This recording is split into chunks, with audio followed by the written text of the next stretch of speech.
سلام او مینه قدرمنو دوستانو د پښتو پوسټ په یو نوې ویډیو کې درته هرکلی وایم. دوستانو امید لرم چې تاسو به ټول روغ جوړ او خوشحاله یې.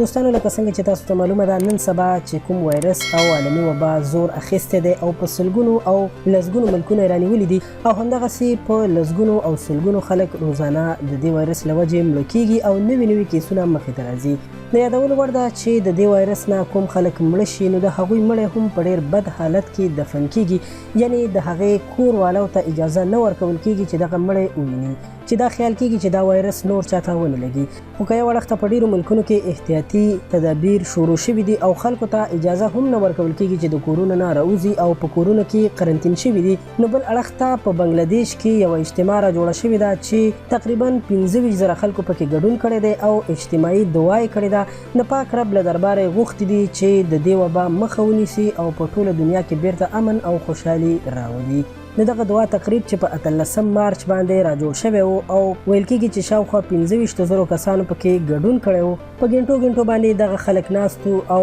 د الله تعالی نه یې دعاګانې غوښتلې. مولانا محمد انور حسین په دې تقریب کې دعاګانې وویلې او په دې اجتماع کې د بیماریانو نه د حفاظت دعاګانې وغوښتلې. د دعا دا تقریب په چټکانګ ډویژن کې را جوړ شوی و، خو د دې تقریب نه وروسته ځایي پولیسو ویلي دي چې موږ ته هیڅ قسم خبر نه و راکړل شوی چې دلته به اجتماع را جوړیږي او نه د خلکو د حکومت نه NOC اخیستې وه او دا پروګرام یودم اچانک را جوړ شوی دی. د یادولو وړ ده چې په 18 مارچ باندې په بنګلادیش کې د دغه وایرس له وجې وړومبی کس هم مړ شوی و، خو په څومره تیزۍ سره چې په نوره دنیا کې دا وایرس او وبا خورېږي هغومره په بنګلادیش کې په تیزۍ سره نه خورېږي. موږ دا دعا کوو چې الله تعالی دې همدغسې په بنګلادیش کې د دې وایرس مخه ونیسي او ورسره دې په ټولو اسلامي ملکونو کې بلکې په ټوله دنیا کې دې پاک رب خپل رحمتونه رانازل کړي چې د دې وایرس مخنیوی وشي او الله تعالی دې زموږ ټولو مسلمانانو حامی او ناصر شي. دوستانو یوه خبره باید یاد کړم، هر څه د الله تعالی نه کیږي او د الله تعالی نه بغیر هیڅ هم نه کیږي.